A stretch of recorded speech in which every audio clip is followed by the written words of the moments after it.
भेजा जेल भगत सिंह को उल्टी गोरों की चाल हुई।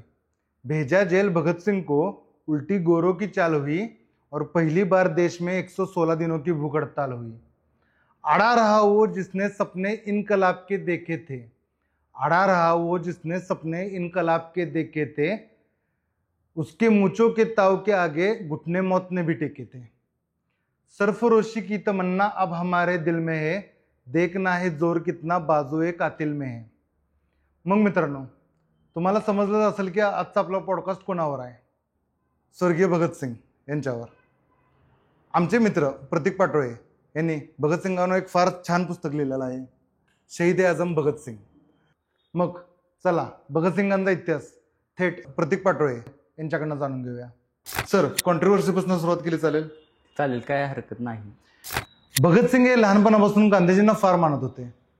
त्यांचे असे मत होते की गांधीजी असे व्यक्तिमत्व आहे जे भारताला स्वातंत्र्य मिळवून देईल. मग नंतर असं नेमकी काय घडलं की भगतसिंग जहालवादी संघटनांसोबत गेले? ज्यावेळी गांधींच्याकडे भारताचं स्वातंत्र्य लढ्याचं नेतृत्व 1920 साली म्हणजे टिळक युगाच्या अंतानंतर स्वातंत्र्य लढ्याचं योगदान हे गांधींच्याकडे आलं. संबंध देशवासियांना एक गांधींच्याकडे एक आशा लागून होते की गांधीजी काहीतरी करू शकतील, भारताला स्वातंत्र्य देऊ शकतील.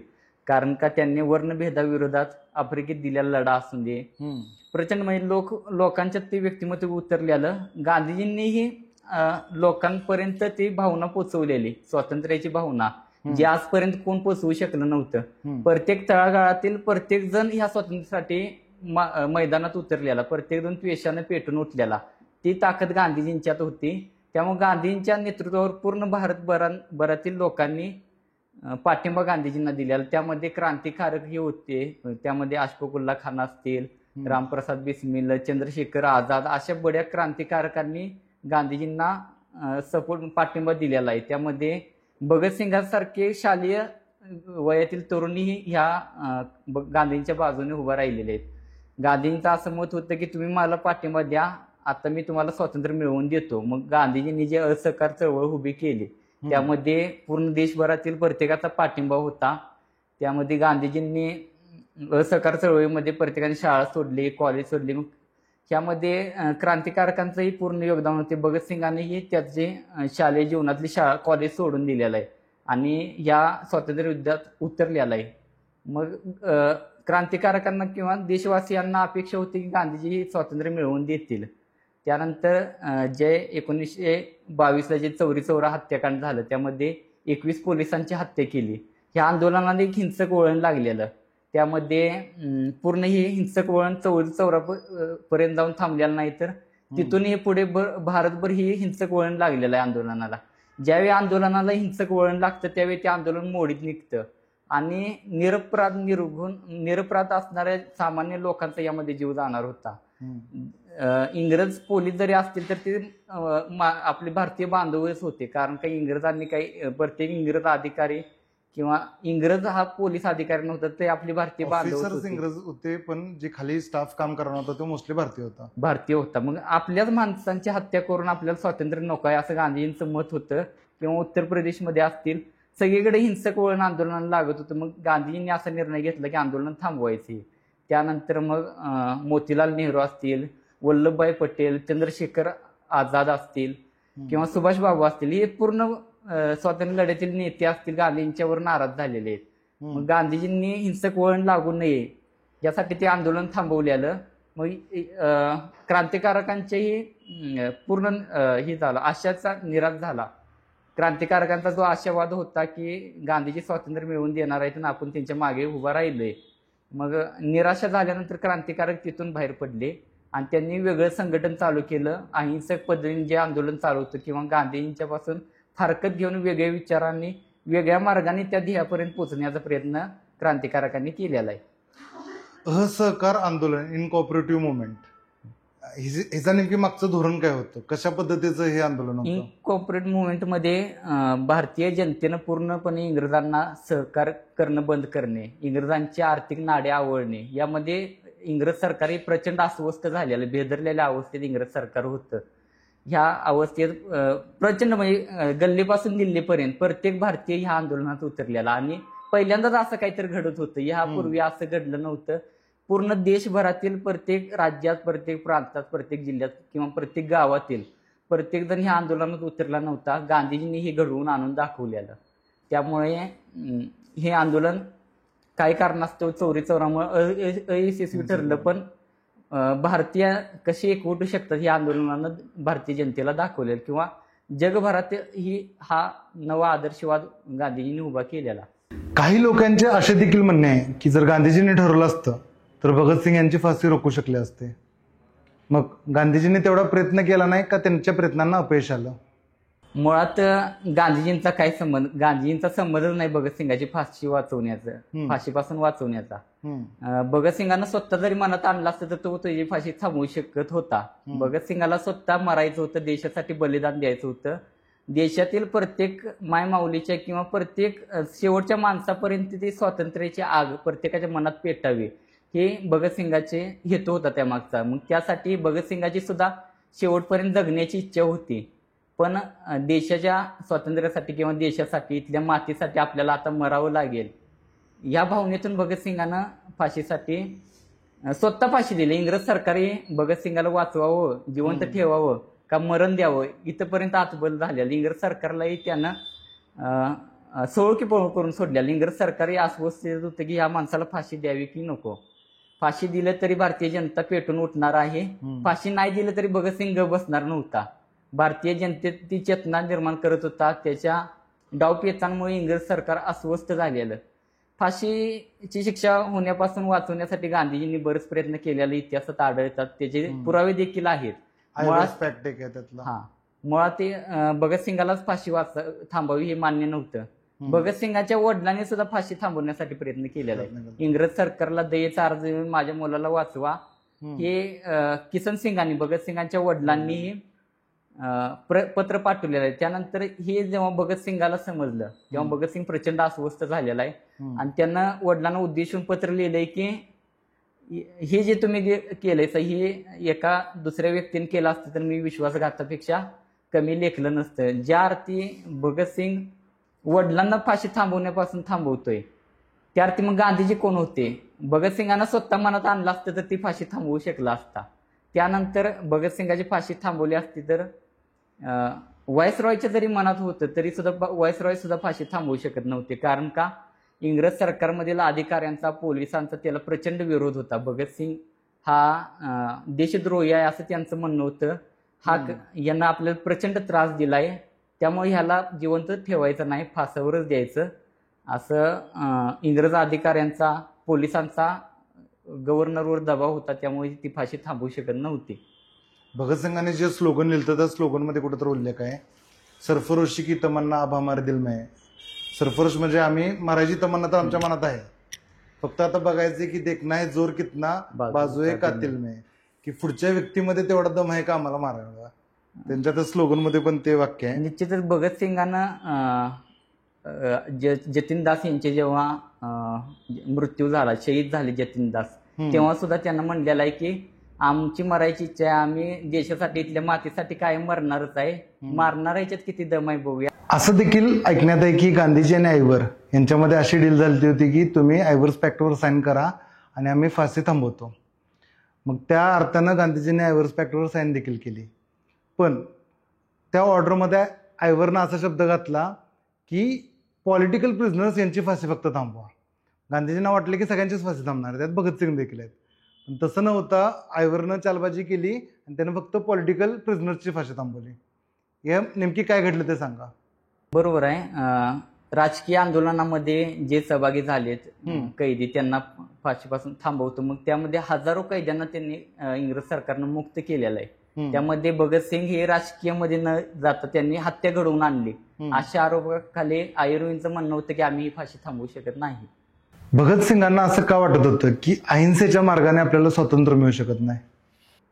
भगतसिंगाचं असं मत होतं की अहिंसा ही भेकड आहे, अहिंसेतून स्वातंत्र्य नाही मिळू शकणार. त्यासाठी त्यांना हिंसकही म्हणता येणार नाही. भगतसिंगाला हिंसक आपण म्हणतोय याच्यासारखा त्याचा अपमान कोणता नाही. हिंसक ओके. कोण असतो ज्याचा मेंदू चालत नाही, जो हिंसक असतो, जो माथेफिरू असतो तो हिंसक म्हणाय. भगतसिंग हिंसक नाही, हिंसेलाही त्यानं प्रचंड विरोध केला. त्याचं हेही म्हणणं होतं की हिंसेतूनही फक्त क्रांती घडवू शकत नाही, क्रांती ही हिंसा ही फक्त क्रांती घडवण्यासाठी माध्यम आहे.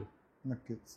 त्यामुळं भगतसिंगाला जरी गांधीजींची अहिंसा भेकड वाटत असली तरी त्याचं अनुपालन सुद्धा भगतसिंगाने केलेलं आपल्याला दिसते. मग त्यामध्ये 116 दिवसांचं आमरण उपोषण असेल किंवा जेलमध्ये दिलेला लढा असेल किंवा असेंब्लीत जेव्हा बॉम्बस्फोट घडवला त्यामध्ये बॉम्बस्फोटामध्ये कोणत्याही निरपराध इंग्रज अधिकाऱ्याला न मारणं असेल, अशा गोष्टी भगतसिंगानं घडवलं. त्यामुळे भगतसिंगाला हिंसक म्हणता येत नाही.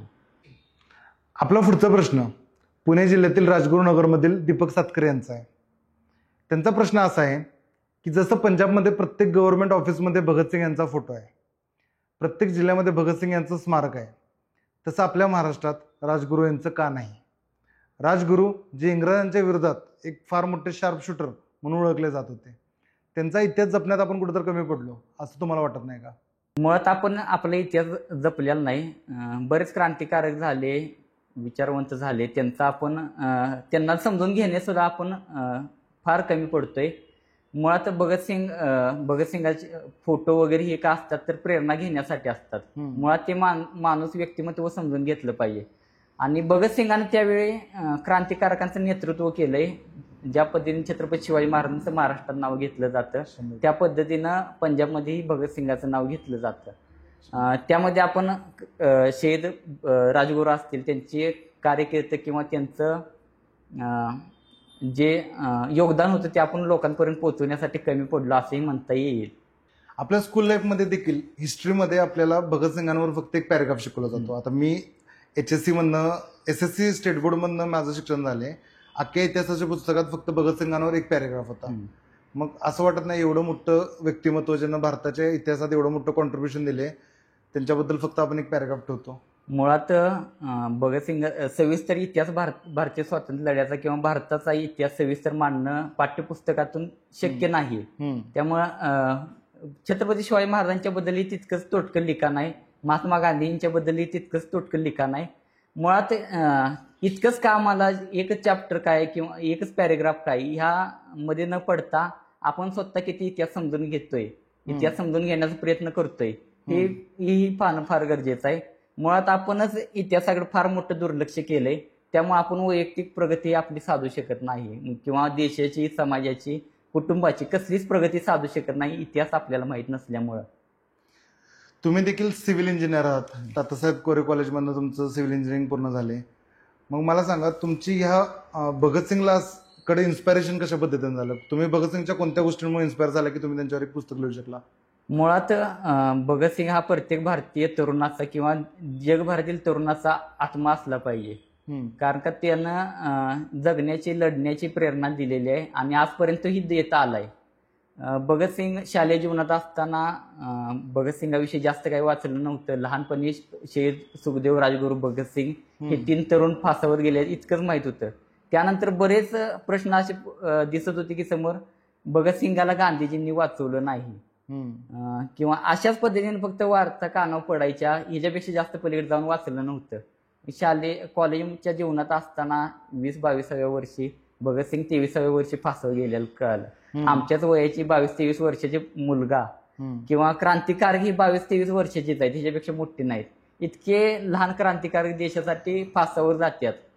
हे नाही म्हणजे हा कसला त्याग असेल, या मागे काय भावना असतील हे शोधण्याचा प्रयत्न केला. भगतसिंग सुरुवातीला वाचायला घेतल्यानंतर भगतसिंग अस्वस्थ व्हायला लागलं. कारण का देशामध्ये आज जे धर्मांधतेचं वातावरण आहे किंवा पिढ्यानपिढ्या बाद केल्या जाते, आज जी तरुण पिढी नाचवली जाते धर्माच्या नावाखाली, किंवा बरेच प्रश्न असे आहेत की भगतसिंग माहीत असल्याशिवाय आपण या प्रश्नांचे उत्तर शोधू शकत नाही. आता भारत ज्या अवस्थेत आहे त्या अवस्थेत भगतसिंग समजून घेणंच काळाची जरूरत आहे. भगतसिंग माहीत नसल्यामुळं बऱ्याच प्रश्नांना आपण तोंड द्यावं लागतंय. बरेच प्रश्न निर्माण झाले आहेत. नको ते व्यक्ती आज आपल्यावर राज्य करायला लागलेत. नको त्यांना म्हणजे अडाणी, अशिक्षित, धर्माच्या नावावर राजकारण करणारे, देश फोडायला इंग्रजांचे जे हस्तक म्हणले जावेत अशी लोक आज आपल्यावर राज्य करायला लागलेत. यासाठी भगतसिंग समजून घेणं गरजेचं आहे. माझा भगतसिंग काय होता हे मला सांगावं वाटलं. त्यातून मी भगतसिंग लिखाणाची सुरुवात केली. सुरुवातीच्या काळात सोशल मीडियावर बरंच लिखाण केलं. त्यातून बऱ्याच चांगल्या प्रतिक्रिया येत होत्या. त्यातूनच ही लिखाणाची सुरुवात झाली. भगतसिंग माझा कसा होता हे ओरडून सांगायचं होतं मला. माझा भगतसिंग पुन्हा जागा करायचा होता. तो समाजातली प्रत्येक माणसापर्यंत पोचवायचा होता आणि माझा देश परत एका स्थिर हे जेव्हा आणायचं यासाठी मला भगतसिंग सांगणं जरुरीच वाटलं. त्यातून भगतसिंगाचा अभ्यासाला सुरुवात झाली. जसं तुम्ही म्हणला भगतसिंगांचे विचार घरोघरी पोचणं गरजेचे होते. भगतसिंग एक कार्ल मार्क्स व लेनिन यांच्याशी फार इन्फ्लुएन्स होते. त्यांचं असं देखील मत होतं की workers of the world should unite, सर्व कामगारांनी एकत्र आलं पाहिजे. आणि कुठं तर हा जो फार श्रीमंत आणि फार गरीब ह्यांच्यामधला भेदभाव आहे तो कुठं तर मिटला पाहिजे. मग ह्या मताचं तुम्हाला वाटतं का भगतसिंगांचं ऍक्च्युअल मध्ये आता इम्प्लिमेंटेशन आहे? कारण की भारतात बघायला गेलं तर 80% संपत्ती 10% लोकांकडे आहे आणि उरलेले 20% लोकांकडे. मुळात भगतसिंगाचा लढा हा इंग्रजांना घालवण्यासाठी नव्हताच. इंग्रज हे शोषित होते, शोषण करणारे होते, त्यासाठी त्यांना परतवून लावायचं होतं. भगतसिंगाचा हा लढा प्रत्येक शोषण जो करतोय त्या प्रत्येकाच्या विरोधात आहे. भगतसिंग हा शेतकरी, कामगार आणि श्रमिकांच्यासाठी लढतोय आणि तो आजपर्यंत लढत आलाय. आणि आज अतिशय बेकार अवस्था आहे श्रमिकांची तर किंवा कष्टकऱ्यांची, शेतकऱ्यांना आज छाताडो गोळ्या घातल्या जातात. शेतकऱ्यांच्या ज्या शेतकऱ्यांच्यासाठी भगतसिंगांना एका केंद्रीय मंत्र्याच्या मुलांना अंगावर छाताडोनी गाडी चालवलेली आहे. बेछूट गोळीबार सुद्धा केलेला आहे. भगतसिंगाचं ह्या पूर्ण क्रांतिकारकांचं जे युद्ध होतं किंवा संघर्ष होता ही श्रमिक, कष्टकरी आणि शेतकऱ्यांच्यासाठी होता. आणि आजच्या काळात हे तिन्ही वर्ग पूर्ण दुर्लक्षित आहेत. तिन्ही वर्गांवर म्हणजे पूर्ण खालच्या स्तरांमध्ये ही वर्ग आहे. श्रमिकांना किंवा सफाई कामगार असतील त्यांच्यासाठी सुद्धा भगतसिंग लढत होता. त्यांना प्रतिष्ठा मिळाली पाहिजे ही भगतसिंगाचं मत होतं. आता काय अवस्था आहे? आता पेट्रोल पंपावर काम करणारा व्यक्ती असेल त्याला आपण किती प्रतिष्ठा देतोय? त्याचा मुलगा हे चांगले शिक्षण मिळतंय का? हेही फार पाहणं गरजेचं आहे. किंवा जो सफाई कामगार आहे, जो सफाई कामगार आहे त्यालाही मान सन्मान मिळत नाही. त्याच्याही मुलांना तितकं चांगलं शिक्षण मिळत नाही, आरोग्याची व्यवस्था मिळत नाही. आज किती तर रुग्ण असे आहेत की पैशाच्या अभावी त्यांना मरावं लागतंय, उपचार होत नाहीत. हे सगळे समानता आणण्यासाठी भगतसिंग समजून घेणं गरजेचं आहे. आज शेतकरी, कामगार असतील किंवा श्रमिक ह्यांचा वापर करून जे राज्य करतात त्यांना खाली उतरवायचं असेल, त्यांना थाऱ्यावर आणायचं असेल तर भगतसिंग समजून घेणं जरुरीचं आहे. भगतसिंग यांच्या स्कूल लाईफ बद्दल थोडं सांगा. भगतसिंगाचे माध्यमिक शिक्षण हे त्याच्या गावातील शाळेमध्ये झाले. भगतसिंग हा असा विद्यार्थी होता, प्रत्येकाचे मन मिळावं असेल किंवा संघटन कौशल्य जबरदस्त होतं त्याचं लहानपणापासूनही. मित्र मिळवणं, त्यांच्याशी दोस्ती करणं, मग त्याला वयाचं बंधन नव्हतं. 75 वर्षाचा म्हातार सुद्धा त्याचा मित्र होता शालेय जीवनामध्ये. म्हणजे ते बाळकडू त्याला लहानपणापासूनच संघटन कौशल्याची निपजलेत. त्यामध्ये भगतसिंगाला वाचनाची प्रचंड आवड होती. इयत्ता 4थी पर्यंत त्यानं जवळपास 49 पुस्तकं वाचलेली. मग रशियन क्रांतिकारक असेल, पूर्ण जगभर फिरून येत होतं तो पुस्तकाच्या माध्यमातून.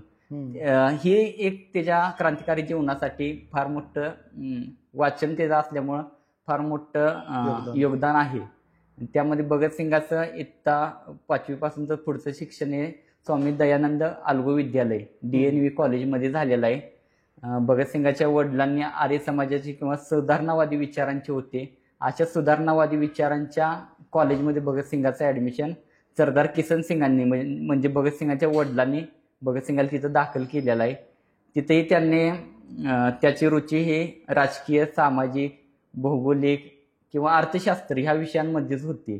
त्यानंतर पुढचं शिक्षण हे नॅशनल कॉलेजमध्ये जे लाला लजपतराय यांनी स्थापन केलं. भगतसिंगाचे बरेच वैचारिक मतभेद पुढच्या काळामध्ये लाला लजपतराय यांच्यासोबत सुद्धा झालेत.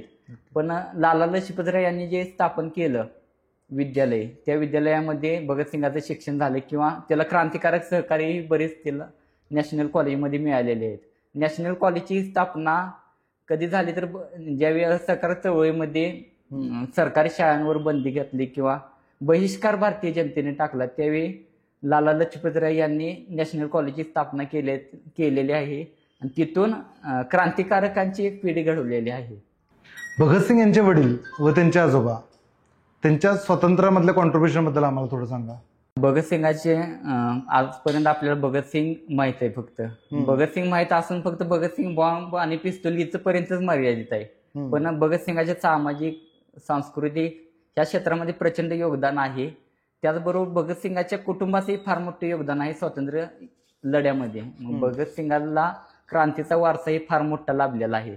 भगतसिंगाचा विचार केला तर भगतसिंगाचा वारसा हा भगतसिंगाच्या पंजोबांच्या पासून चालत आलेला आहे. तोच वारसा भगतसिंगाच्या वडिलांनी त्याच ताकदीनं सांभाळलाय, भगतसिंगाच्या आजोबांनी त्याच ताकदीने सांभाळलाय किंवा भगतसिंगांचे जे दोन चुलते झाले, सरदार अजित सिंग, सरदार सुवर्ण सिंग, किंवा भगतसिंगाच्या नंतरची पिढी, भगतसिंगाची बहीण असेल किंवा भगतसिंगाचे भाव असतील, ह्या सगळ्यांनी त्याच ताकदीनं भगतसिंगाच्या पूर्ण कुटुंबाने ह्या स्वातंत्र्यासाठी योगदान दिलेलं आहे. भगतसिंगाचे आजोबा हे सरदार अर्जुन सिंग हे सुधारणावादी विचारांचे होते. ते स्वतः एक हाकीम होते. ते गोरगरिबांचे मोफत उपचार करणं किंवा ते सुधारणावादी विचारांचेही होते. ज्या पद्धतीनं महात्मा फुलेंनी महाराष्ट्रामध्ये स्त्री शिक्षणासाठी काम केलंय, त्या पद्धतीनं भगतसिंगांनी आपली सून ही शिकावी, तिला शिकवलंय सुद्धा भगतसिंगाच्या चुलत्यांनी. ही फार मोठी त्या काळातली गोष्ट होती, कारण का इतकं त्या अनिष्ट रूढी परंपरात असणारा तो काळ, ह्या काळात एक स्त्रीला इतकं महत्त्व देणं, भगतसिंगांनी प्रचंड सन्मान केलाय स्त्रियांचा. आज स्त्रीला फक्त एक उपभोगाची वस्तू फक्त समजली जाते. तिला एक बहिष्कृत म्हणजे एक वेगळ्या पद्धतीनं वागवलं जाते. जी विचारसरणी आहे, सरदार अर्जुन सिंगांनी स्त्रियांनीही त्याच ताकदीनं मान दिलेला आहे. त्यांचंही तितकंच योगदान, त्यांनाही त्यांच्या घरातील कुटुंबातील स्त्रियाही स्वातंत्र्य लढ्यासाठी त्याच ताकदीनं उभा राहिलेल्या आहेत त्यांच्यासोबत. भगतसिंगांच्या वडिलांच्या बाबत बोलायचं झालं तर भगतसिंगाच्या वडील हे त्या काळात महाराष्ट्रात ज्यावेळी दुष्काळ पडला विदर्भामध्ये, त्या काळात त्यांनी 50 मुलांना इथून नेऊन तिकडे सांभाळलेलं आहे. भारतात कुठेही आपत्ती आली, नैसर्गिक आपत्ती असेल, काश्मीरमध्ये महापूर आलेला, त्यानंतर झेलमला जो भूकंप झाला, या प्रत्येक ठिकाणी हा माणूस पोहोचतोय. इतकं सोपं नाही. म्हणजे आता हे सुद्धा आपण कोणाला मदत करायची झाली तर 10 वेळा विचार करतोय. हा माणूस भारतात कुठेही आपत्ती येऊन दे त्या ठिकाणी पोहोचत होता आणि त्या ताकदीनं मदत करत होता. इतकी परोपकाराची भावना सरदार किसन सिंगांच्यात होती.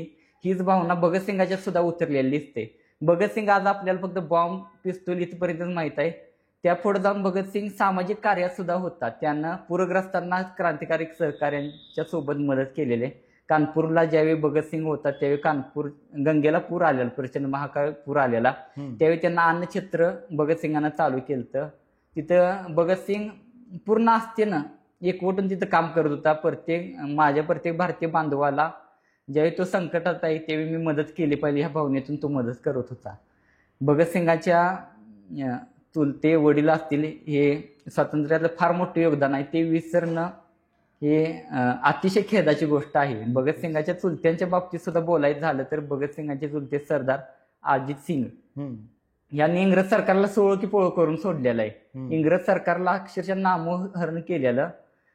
सरदार अजित सिंगांनी च्या बाबतीत बाळ गंगाधर टिळकांनी असे उद्गार काढलेत की सरदार अजित सिंग हे एकमेव अशी व्यक्ती आहेत की ते स्वतंत्र भारताचे राष्ट्रपती होऊ शकतील.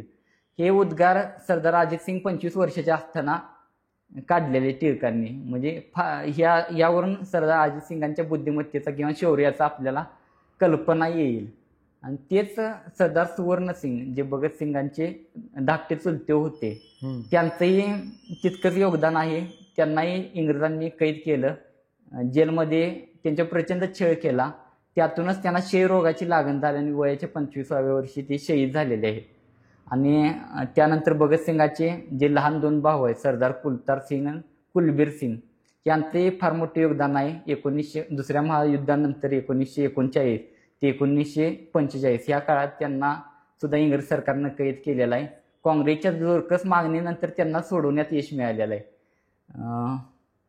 म्हणजे संपूर्ण कुटुंबाचं हे स्वातंत्र्याचं योगदान आहे. आणि भगतसिंगाची आजची पिढी सुद्धा ते विचार लोकांपर्यंत पोहोचवण्याचा प्रयत्न करते. आणि हे फार मोठी विचारांचा वारसा, रक्ताचा विचारांचा वारसा कसा चालवावा हे त्यांच्याकडून शिकावं. जालियनवाला बाग हत्याकांड जेव्हा झाला तेव्हा भगतसिंग यांचं वय अवघं 12 वर्ष होतं. ते चालत आपल्या घरापासून अमृतसरपर्यंत गेले.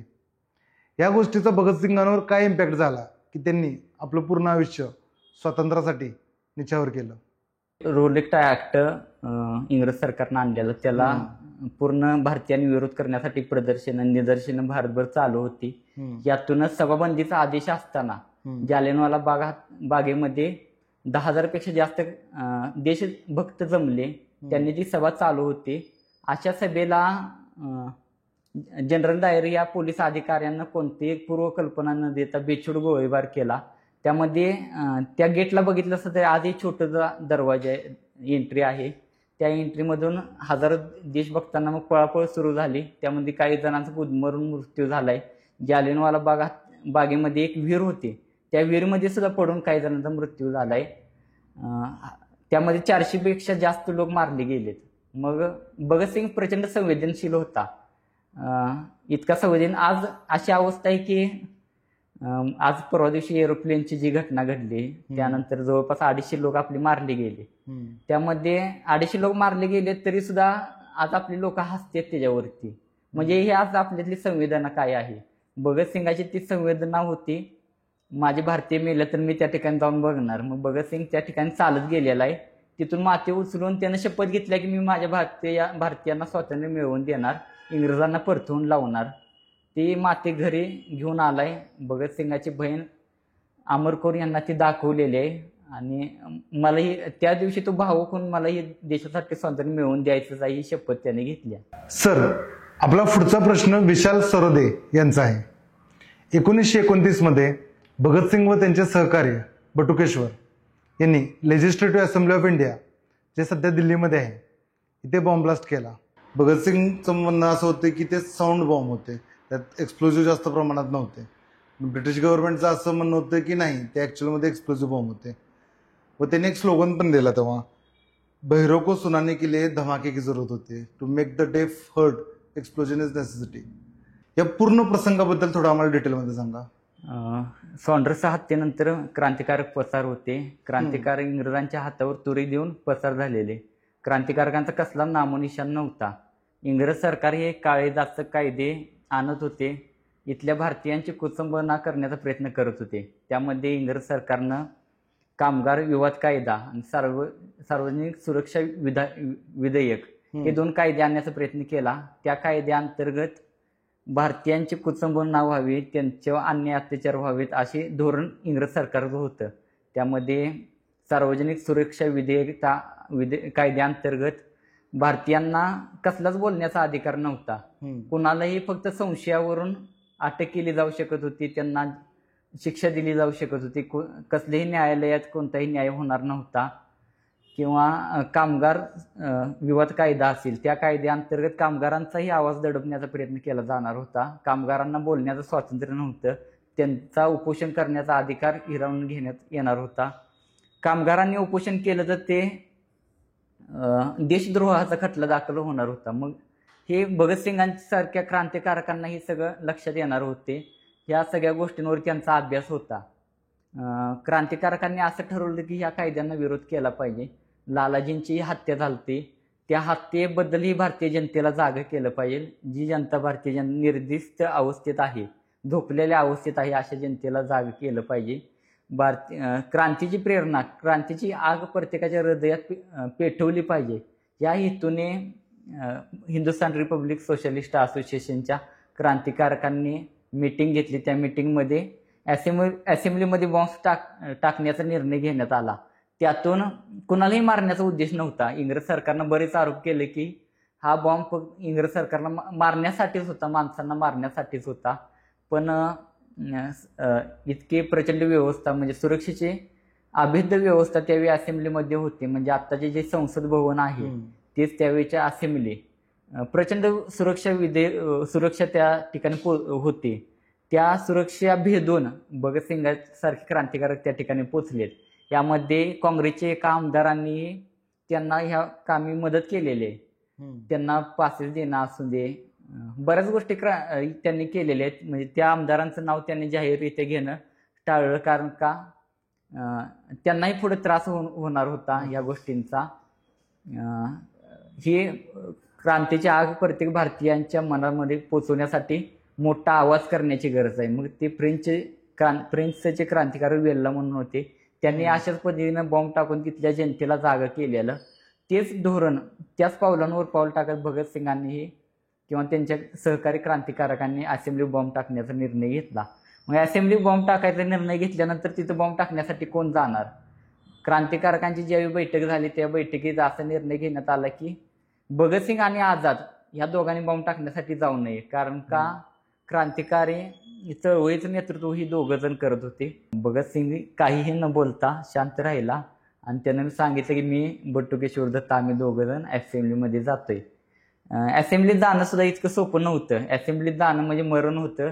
दिवस रात्र त्या जेलमध्ये काढायला लागणार होत्या, अंधार रात्री, आणि तिथे जाऊन आपला लढा चालू ठेवायचा होता. इंग्रज सरकारचं बरंच अत्याचार होणार होतं. अत्याचाराच्या बाबतीत म्हणायचं झालं तर प्रचंड अत्याचार केले. म्हणजे डांबर असतं ते डांबर वितळून तोंडामध्ये ओतणं किंवा अंगाला बर्फावरती झोपवणे असेल किंवा चटके देणे, असे प्रचंड अत्याचार किंवा अतिशय निकृष्ट दर्जाचं अन्न खायला देणं, अशा सगळ्या गोष्टी जेलमध्ये गेल्यानंतर होणार होते. त्यांना काही राजशाही थाट मिळणार नव्हता, काही नव्हता. हे सगळं असेंब्लीत जाणं म्हणजे मरण पत्करणं, एक वेळ मरण पत्करणं सुद्धा चांगलं. खरं त्या रात्री ज्या अंधार रात्री काटाव्या लागणार होत्या त्या अतिशय भयंकर होत्या. हे सगळी कल्पना असून सुद्धा भगतसिंग म्हणलं मी जाणार आणि मीच हा चांगल्या पद्धतीनं कोर्टामध्ये न्यायालयामध्ये आपल्या क्रांतिकारकांचा विचार भारतीय जनतेपुढे आणेन, अशा पद्धतीनं त्यांची व्यूहरचना झाली. त्यानंतर असेंब्लीमध्ये बॉम्ब टाकले गेले. बॉम्ब टाकतानाही ज्या ठिकाणी लोकांची येणं जाणं कमी आहे, जिथे लोकांपासून जास्तीत जास्त लांब अंतरावर टाकण्याचा प्रयत्न केलाय. भगतसिंगांनी किंवा क्रांतिकारकांनी मनात जरी आणलं असतं तरी बरेच इंग्रज महाशय विधान भवन संसदेमध्ये होते, त्यांनाही भगतसिंग सहज मारू शकला असता.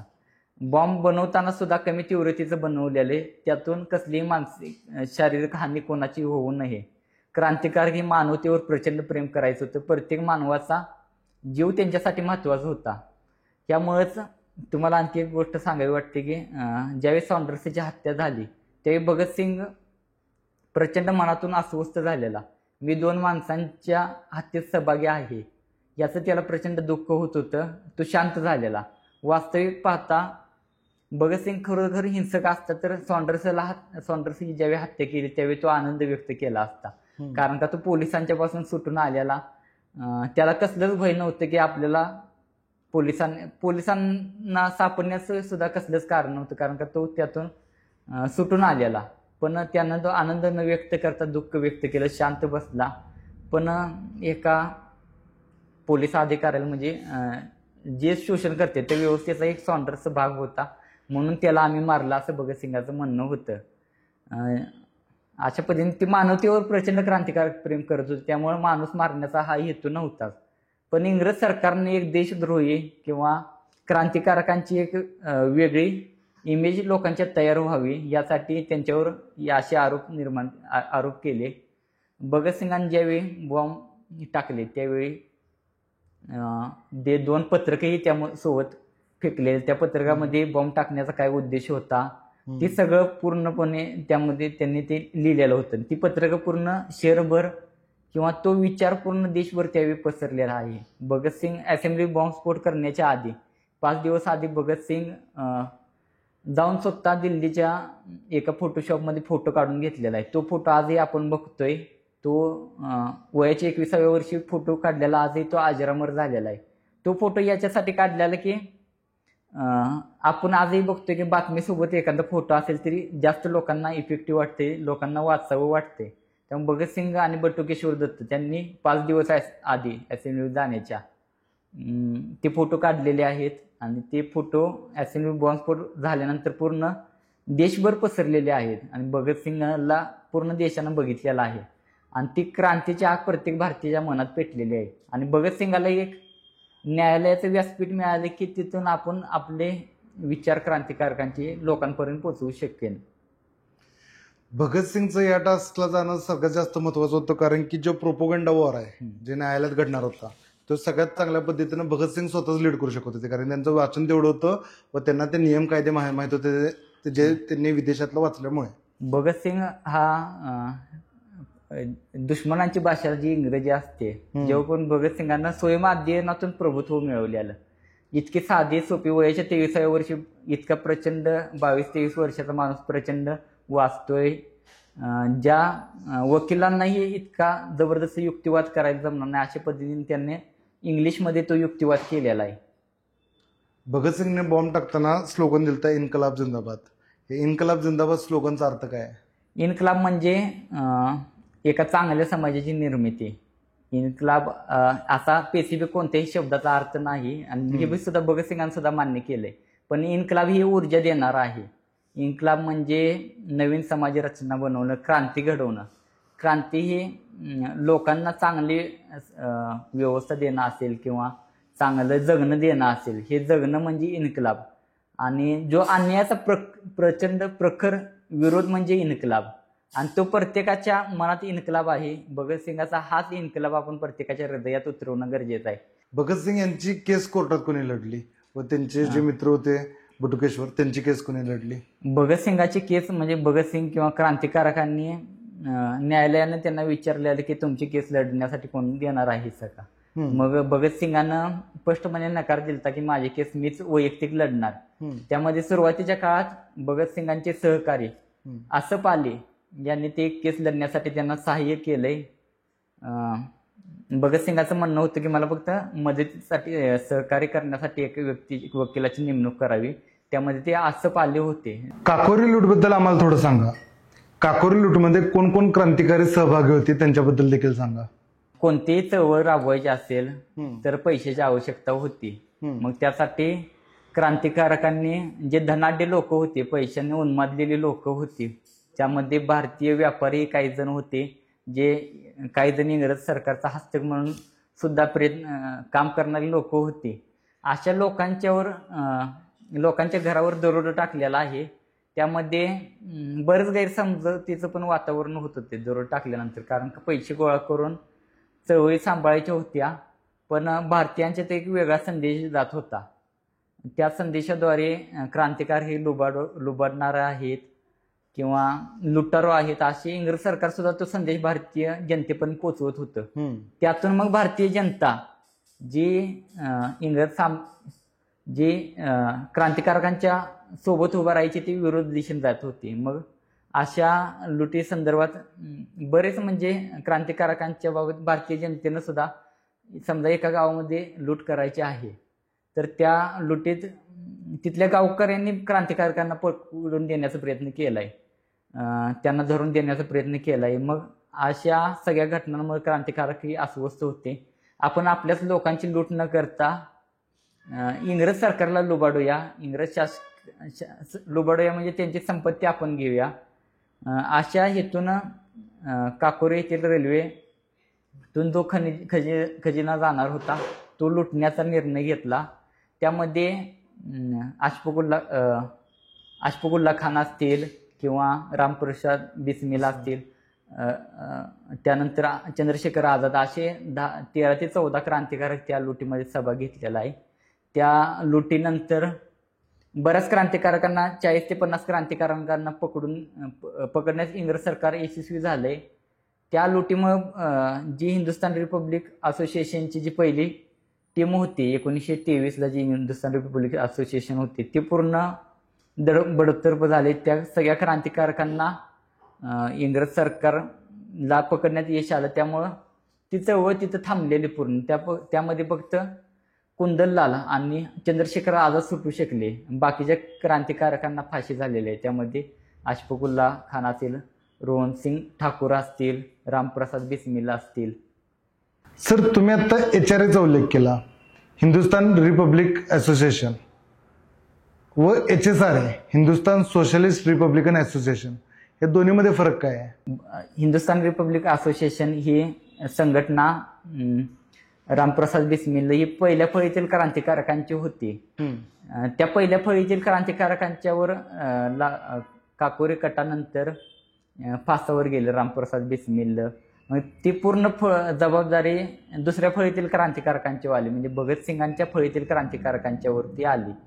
त्यानंतर हिंदुस्थान रिपब्लिक असोसिएशनमध्ये भगतसिंग, भगवती चरण वोरा, राजगुरू, सुखदेव, चंद्रशेखर आझाद अशा सगळ्या क्रांतिकारकांनी हिंदुस्थान रिपब्लिक असोसिएशनमध्ये एकत्र येत ती पुढे चालवण्याचा प्रयत्न केला. मग 1928 साली दिल्लीच्या किल्ल्यामध्ये पहिली मीटिंग झाली.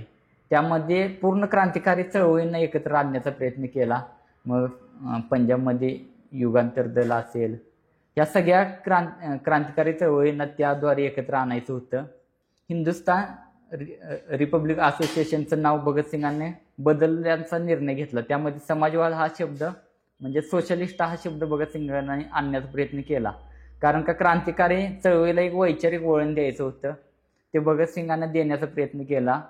मग सगळ्यांच्या सहमतानं, तिथेही फक्त भगतसिंगाच्या मनाने निर्णय होत नव्हता, तर प्रत्येकाला विचारून तो निर्णय घेतला जात होता.